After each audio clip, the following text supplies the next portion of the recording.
शेबी grammar school, Montessori matric English medium. खूबसूरत, आरामदाह और पूरा साइज मोंटेसरी क्लासरूम में आपके नन्हे मुन्ने बच्चों को निहायत प्यार और शफकत के साथ दौर जदीद के तकाज़ों के मुताबिक ऑडियो, वीडियो और जदीद मटेरियल के जरिए तालीम दी जाती है। प्राइमरी और सेकेंडरी क्लासों में बच्चों की स्किल को बेहतर बनाने के लिए report writing classes, newspaper classes, science activity, presentation classes और प्रैक्टिकल पर भी खुसूसी तवज्जो दी जाती है, जिसके जरिए बच्चे थ्योरी के साथ साथ अमली महारत भी हासिल करते हैं। कराची की सतह पर स्पोर्ट्स और तालीमी मैदान में मुख्तलिफ अवार्ड का वसूल स्कूल की मेहनत और महारत का मुंह बोलता सबूत है। मैट्रिक में 100% रिजल्ट और बोर्ड में कई सालों से मुसलसल पोजीशन। दाखिले के लिए राब्ता करें कैंपस 1 शाहवलीउल्लाह नगर, कैंपस 2 रहमत चौक। फोन 0213 666 1749, 0213 640 6946। ठीक है, ओके।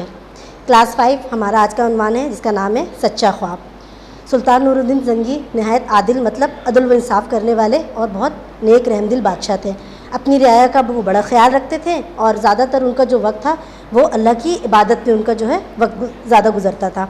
एक रात सुल्तान ने सोते हुए ख्वाब में देखा कि नबी करीम सल्लल्लाहु अलैहि वसल्लम ख्वाब में तशरीफ़ लाए हैं और 2 अशख़ास की तरफ इशारा करते हुए कहते हैं कि ए नूरुद्दीन, मुझे इनके शर से बचा। दूसरी रात सुल्तान ने फिर वही ख्वाब देखा। तीसरी रात सुल्तान ने फिर वही ख्वाब में देखा कि नबी करीम सल्लल्लाहु अलैहि वसल्लम 2 अशख़ास की तरफ इशारा करते हुए कह रहे हैं कि ए नूरुद्दीन, मुझे इनके शर से बचा। सुल्तान ने जब मुसलसल 3 दिन रात तक ये ख्वाब देखा तो उसने हर बार नबी करीम सल्लल्लाहु अलैहि वसल्लम को एक ही बात का हुक्म फरमा रहे हैं, तो सुल्तान बेचैन हो गया। सोचने लगा कि या इलाही, ये माजरा क्या है। आखिर वो इस नतीजे पर पहुँचे कि मदीने में ज़रूर कोई गड़बड़ है, जिसकी बिना पर हुज़ूर अकरम सल्लल्लाहु अलैहि वसल्लम ने उससे ये इरशाद फरमाया है। सुल्तान ने फिर दमिश्क से मदीने जाने का फ़ैसला किया। उसने बेशुमार मालो दौलत अपने साथ उसने लिए और दरबारियों के हमरा मदीने की तरफ चल पड़ा। 16 दिन बाद वो मदीने पहुंचा। मदीने पहुंचकर सुल्तान ने ये ऐलान करा दिया कि वो जो है दरहम और दिनार जो है वो लोगों में तकसीम करेंगे। ये ख़बर सुनते ही तमाम छोटे बड़े हर तरह के लोग जो हैं रकम लेने के लिए दरबार में आना शुरू हो गए।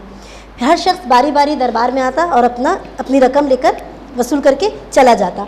इस तरह शहर के सारे लोग जो हैं सुल्तान की नज़र से गुजर गए, लेकिन उसमें से वो शख्स नहीं गुजरा नज़र से उनके जिसको उन्होंने ख्वाब में देखा था। जब सब लोग इनाम व कराम लेकर चले गए तो उन्होंने जो खादिम थे उनसे पूछा कि क्या कोई शख्स इनाम लेने से रह गया है। तो उन्होंने बताया कि हाँ, 2 शख्स ऐसे हैं जो वो मगरिब से आए हुए हैं और बहुत इबादत गुजार और बहुत अल्लाह वाले हैं। वो दोनों नहीं आए हैं, उन्हें इनाम नहीं मिला है और वो जो है हाजियों को पानी पिलाने का भी काम करते हैं और बहुत इबादत गुजार हैं। तो सुल्तान ने फ़ौरन हुक्म दिया कि उन्हें दरबार में हाजिर किया जाए। थोड़ी देर बाद उन दोनों को सुल्तान के सामने पेश किया गया। सुल्तान ने जब उनको आंख उठाकर देखा तो वो देखते ही पहचान गया कि वो वही खबीस सिफत इंसान है, वही अशख़ास हैं जिन्हें जो है नबी करीम सल्लल्लाहु अलैहि वसल्लम ने जिनकी तरफ इशारा कर रहे हैं कि मुझे इनकी शर से बचा। तो नूरुद्दीन ने उनसे पूछा कि तुम कहाँ रहते हो। तो उन्होंने कहा कि कब्रिस्तान में एक नबी के रोज़े के करीब एक मकान है, कच्चा सा टूटा फूटा सा, हम वहाँ रहते हैं। तो सुल्तान ने उनको फ़ौरन वहीं पे छोड़ा और वो उनके मकान की तरफ रवाना हो गया।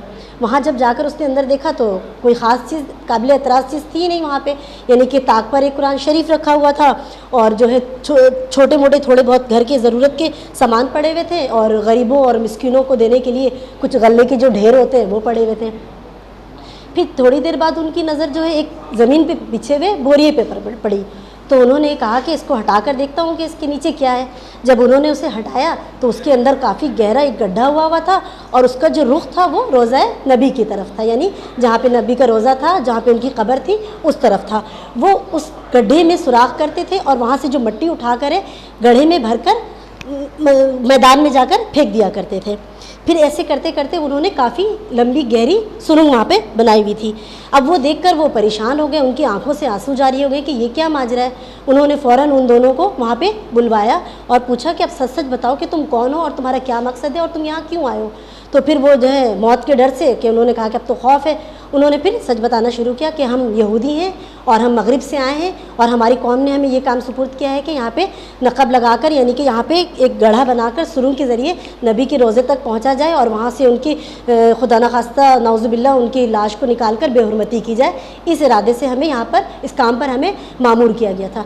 ये बात सुनते ही वो जो बादशाह था उसने उनकी जो तलवार थी उसी वक्त उसने उसकी गर्दन उड़ाकर उसी गड्ढे के नीचे वहीं पे उनको गिरा दिया और कहा कि जो भी नबी की शान में गुस्ताखी करेगा उसका यही अशर होगा। फिर उसके बाद उन्होंने उस सुल्तान ने रोज़े के कब्र के इर्द गिर्द उन्होंने एक काफ़ी गहरी खंदक खोदी, उसमें शीशा पिघलाई हुई, उसके अंदर जो शीशा पिघला हुआ शीशा उसके अंदर डाल के उसको इस तरह मजबूत कर दिया कि ताकि आइंदा कोई भी खुदा ना खास्ता कोई शख्स इस तरह की जुर्रत ना कर सके और ना नबी के रोज़े तक पहुंच सके। ये हमारा आज का चैप्टर था सच्चा ख्वाब, जो हमारा कंप्लीट हुआ।